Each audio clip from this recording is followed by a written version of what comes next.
Welcome to today's Explainer. I am absolutely thrilled you're tuning in because we are unpacking something truly profound today. We're diving into the brilliant mind of Nigerian policy influencer and author Oluyomi Oladavid, and she is basically asking us to completely rethink the future of developing nations.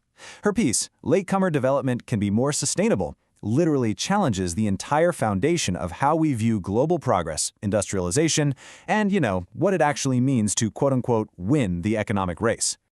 Okay, let's dive into this. She kicks things off with this amazing quote. She writes, having now experienced life on both fast and slow lanes, cooking on both fast and slow cookers, my preference is for the slow and steady options in life. I mean, how relatable is that?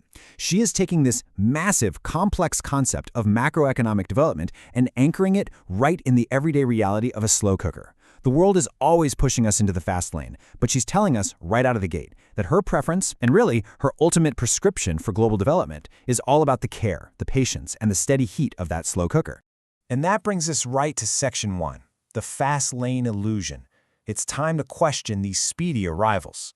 When we look at global development, we're practically trained to just cheer for the countries that cross the finish line first, right? We celebrate that explosive overnight growth. But her core warning to us here is that we need to beware the euphoria of success. It is so easy to just get swept up by rapid arrivals, to see a nation spike its wealth and just applaud them without a second thought. But she points out that when she sees these speedy arrivals, she's much more cautious. She forces us to stop and ask, wait, how exactly did they arrive? And honestly, what was sacrificed just to get there so fast? Which leads us perfectly into Section 2. The costs of early industrialization, or the price of the fast lane. Now, what's really interesting about this slide is looking at what historically happens when nations just rush headfirst toward development. That historical fast lane, it came with a massive bill. The early industrializers caused tremendous damage to the planet, but it wasn't just the environment. She argues that this intense spirit of capitalism and the sheer greed for profit fundamentally erodes our humanity. It chips away at our goodwill and our ability to just peacefully coexist. So the fast lane, in her view, basically left this global trail of destruction and social decay in its wake. So let's take a collective breath and shift gears to Section 3, the latecomer's hidden advantage. We are reframing the laggards. This right here is her massive paradigm shift.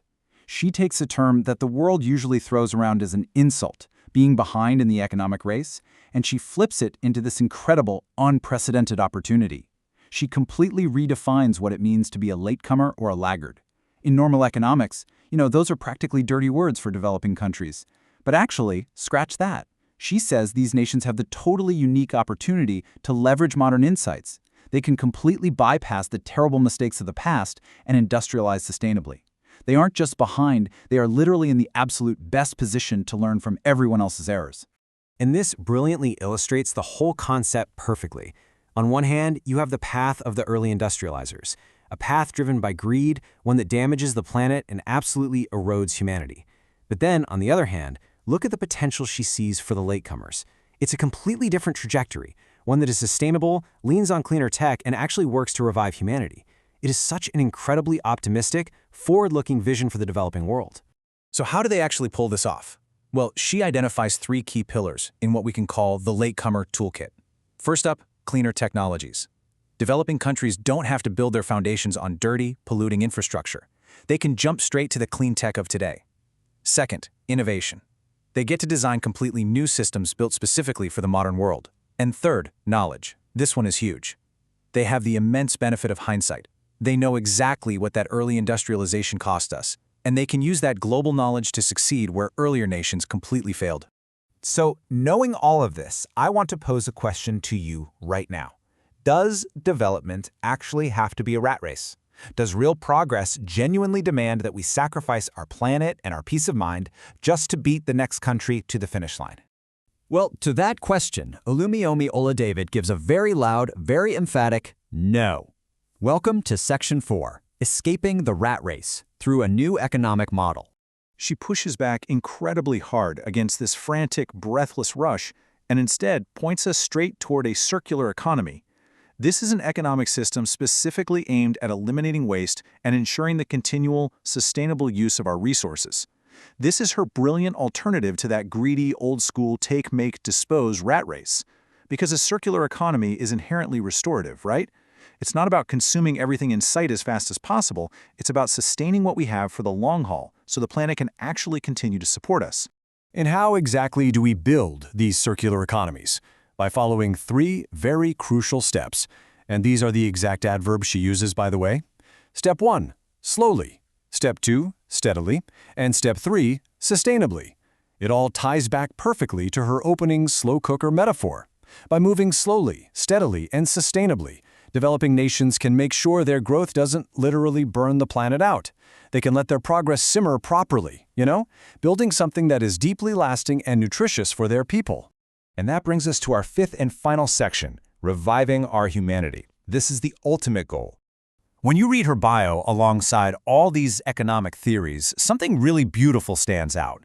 She proudly notes that as a Nigerian policy influencer, her core driving force is simple. She just says, "I love people." This whole thing isn't just some dry academic exercise for her. The absolute heart of it is right here. Save the planet, revive humanity.